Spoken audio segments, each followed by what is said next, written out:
With the business news, it's time for us to bring in our real estate insider. And joining us this morning, as he does every month, is Scott Higashi, Vice President of Sales for Prudential Locations. Scott, morning. Good to see you. The sales report came out yesterday for, I believe, it was the month of June. And good, bad?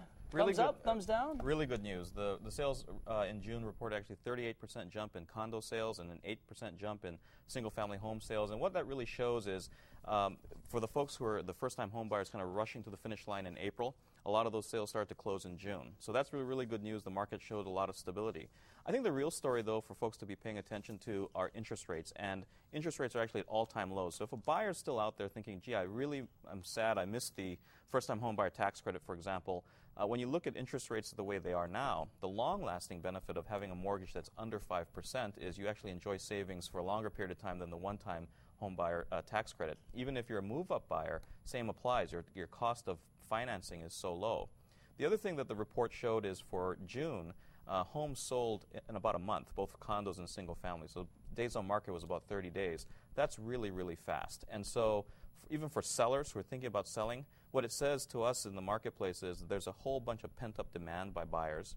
And if folks are looking to sell, there's a lot of folks looking at that product. Another thing that we always look at is the median sales price for Right. condos and homes. And what is that telling us right now? Well, it shows that the market's stable. That you didn't see any dramatic decrease, and you didn't see a dramatic increase. It was single-digit percentages in both single-family homes and condominiums. So that's really showing a trend for the entire year that says the market's not jumping around. It really is stable.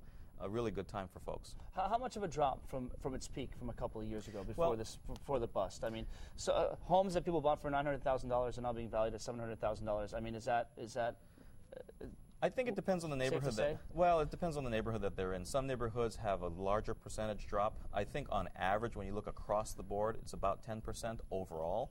But some neighborhoods actually went up last year. So it's difficult to gauge just on the median sales price for the entire island, kind of where the market is. It really depends on each marketplace, each condominium marketplace, each single-family neighborhood. But those numbers are inching back closer to where they once were. They are. And in fact, what we're seeing is, again, the stability in the market. And you're not seeing this dramatic drop. Everyone kind of expects to see with the economic backdrop, so folks are sort of looking for bad news, but there really isn't any coming out of the housing market.